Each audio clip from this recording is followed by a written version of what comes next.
What if I told you that you could build a circuit with no parts cost? You could build your circuit with no soldering. And once built, you could test your circuit without a voltmeter, without a current meter, without an oscilloscope. That's what the SPICE program allows you to do. Now, SPICE stands for Simulation Program Integrated Circuit Emphasis. And SPICE allows you to build your circuit on a computer using a schematic capture system. And you can test your circuit, and once you've proven that it works, you can go ahead and build it. Now, SPICE was originally developed at the University of California at Berkeley many decades ago, and there are many industrial versions of SPICE that cost many thousands of dollars. But there's also a free version of SPICE called LTspice, and I want to present that today. LTspice.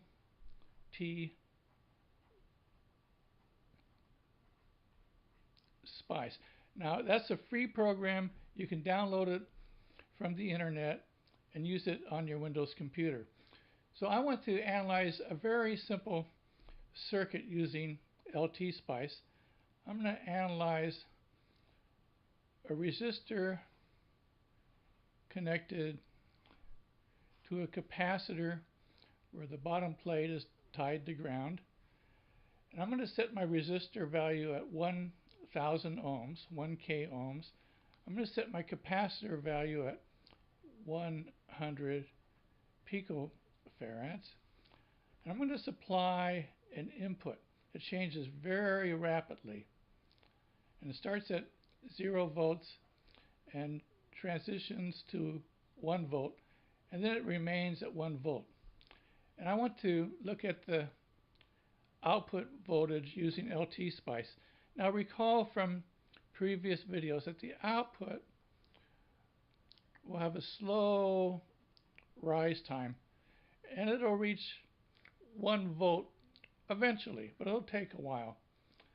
And at 0.693 times RC, it'll reach the halfway point, or about a half a volt.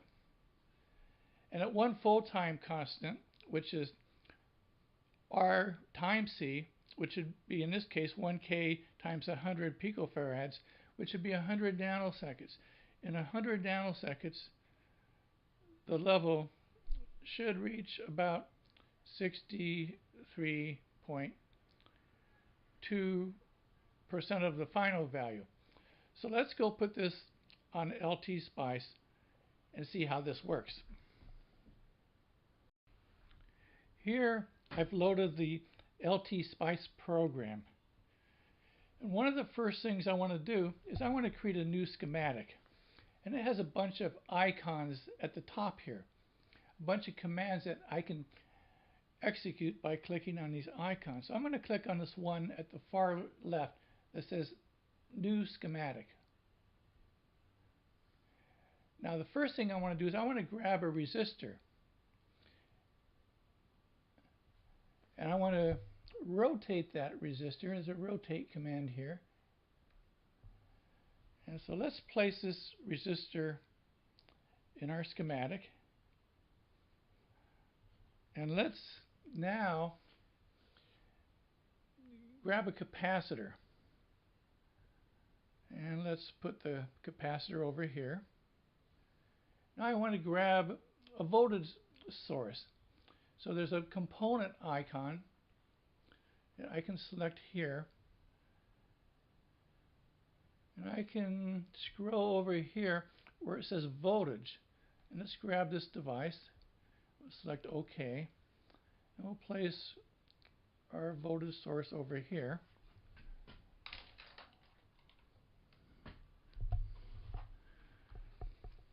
And I'm going to need a ground connection, so let me grab that here. Place another ground connection over here. now I want to connect things up. So there's a wire tool.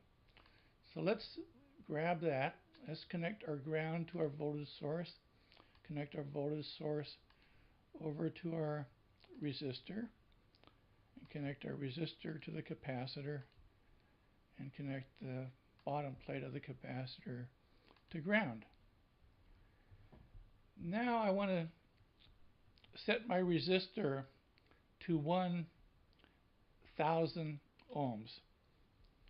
So let's right click on the resistor. This menu pops up and I can specify 1K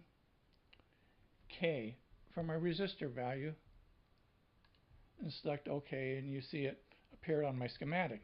So let's do the same for the capacitor. We'll right click on the capacitor, and in this box we'll set the value to 100 picofarads or PF and select OK.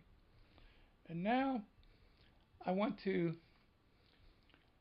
give my voltage source some values.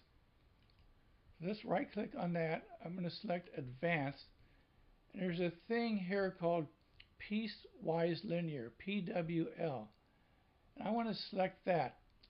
And at time 0 of my simulation, time 0, I want to have my voltage at 0 volts. I'm going to put a 0 here.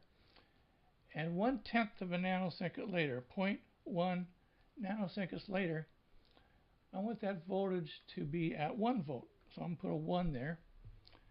And I'm going to select OK. So you can see that the piecewise linear says at 0 time, the start of my simulation, I'm going to have 0 volts. 1/10 of a nanosecond later, I'm going to have 1 volt. So let's see, there's a drag command here. Let's select this part of the schematic and kind of move it over a little bit so it looks a little cleaner. Okay, so I'm almost ready to simulate, but I want to put some node names. I want to label some nodes. So I'm going to call the OUT. I'm going to call this node out. And this other node, I'm going to call it in. So this is my in node. And now I'm ready to simulate the circuit. So to do that, there's a little run icon. There's a little man that's running. So let's select that. And so this menu pops up. I want to do a transient simulation. That means I want to look at the time response when I give it this voltage input. So it asks me a series of questions. It says stop time. Well, let's run it for 200 nanoseconds. I have a 100 nanosecond time constant. So 200 nanoseconds should be good enough. Time to start saving data. Well, I want to save all my data. So I'll say time 0. Maximum time step. This is a measure of the accuracy of the program. In what time interval does it do the calculations? I want to set a maximum time interval for, let's say, 0.01 nanoseconds. That's very fine resolution. That should give me very good results. And a program may make that smaller if it needs to. So I'm going to select OK. And up pops this simulation window. So now I can, with this little probe, I can click on the out node, or let me click on the in node first. So with this probe, I'll click on the in node, and you can see it. You can see it in green, and up here it's labeled VN.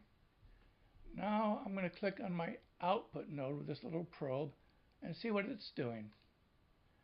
And there it is in blue.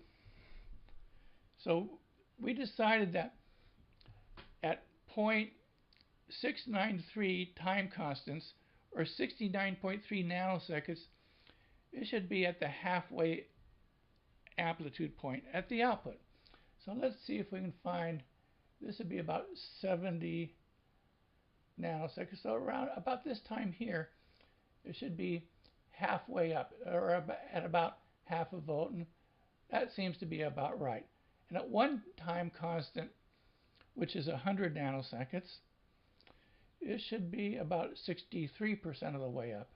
So at 100 nanoseconds, that looks like about 63%. So it looks like the simulation program is giving the expected results.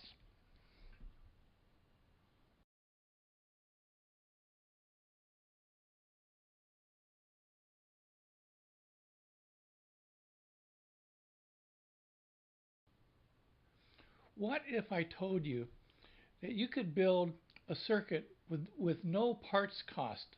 Allows you to build your circuit on a computer using a schematic capture system. And you can test your circuit, and once you could build your circuit with no soldering.